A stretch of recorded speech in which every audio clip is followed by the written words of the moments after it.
Hello guys, कैसे हो? उम्मीद करता हूँ कि आप सभी ठीक होंगे। और आज की अपनी कहानी का टाइटल है कुंवारी चुड़ैल।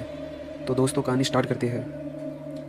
घर चलाने के लिए मुझे देर रात तक ऑटो चलाना पड़ता था। उस रात को सभी ऑटो वाले घर चले गए थे। सिर्फ मैं अकेला ही भयानक सन्नाटे में ऑटो स्टैंड पर अगली सवारी आने का इंतज़ार कर रहा था। दूसरे दिन दोपहर से एग्ज़ाम शुरू होने वाले थे, इसलिए मेरे लिए समय भी पैसे की तरह ही कीमती था। इसलिए मैं ऑटो में आगे की सीट पर बैठकर नोट्स पढ़ रहा था।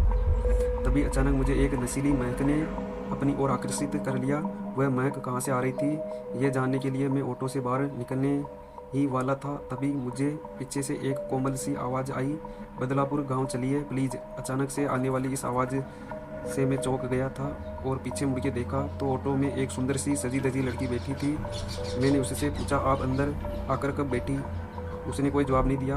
वो बस अपने पैरों की तरफ देखे जा रही थी। मैंने भी आगे कुछ पूछा नहीं और तुरंत ऑटो स्टार्ट करके गांव की तरफ चल पड़ा। लेकिन मैंने एक बात पर गौर किया था, जब से वह लड़की रिक्शा में बैठी थी तब से मुझे गजब की ठंड लगने लगी थी। ऑटो चलते चलते मेरे सामने वाले आईने पर जब मेरी नज़र पड़ी तब मुझे दिखा कि वह लड़की एक टक मुझे घूर रही थी। फिर मैंने आईने से नज़रें हटा के रोड पर टिका दी। कुछ ही दूर जाने के बाद रिक्शा में अचानक कहीं से सड़े हुए मांस की बदबू फैलने लगी, इतनी कि मुझे घुटन होने लगी, सांस तक लेना मुश्किल हो गया था। उस वक्त फिर एक बार मेरी नज़र आईने पर पड़ी और उसमें दिखने वाले उस भयंकर और विकृत नज़ारे से मेरी रूह कांप गई।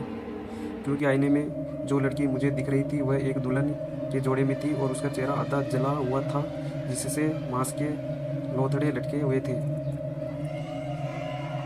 मैं उस वक्त इतना ज़्यादा डर गया था कि वह अपनी चलती ऑटो का हैंडल छोड़कर सड़क पर ही कूद पड़ा। उसके बाद सुबह जब मेरी आंख खुली तब मैं गांव के दवाखाने में लेटा हुआ था।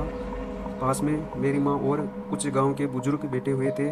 मेरे सिर पे 4 टाँके लगे थे और बाकी सभी मामूली चोट थी। सिर पर गहरी चोट लगने से शायद मैं बेहोश हो गया था। और जब मैंने अपने रिक्शा के बारे में पूछा तो सभी ने उल्टा मुझसे सवाल किया था, तुम हमें गांव के बाहर सड़क पर पड़े मिले थे, तो तुम्हारा ऑटो दूर उस पुराने कब्रिस्तान में क्या कर रहा था? यह खबर सुनकर बाद में दंग रह गया था मैं। उस सवाल का जवाब तो मेरे पास नहीं था, पर उस खौफनाक चुड़ैल के बारे में मैंने सबको बता दिया। माँ भगवान का शुक्रिया करने लगी कि मेरा बेटा एक चुड़ैल के चुंगल से सही सलामत बच गया। जाते जाते सभी गाँव वालों के लोग बोले, तुम्हारी किस्मत अच्छी है।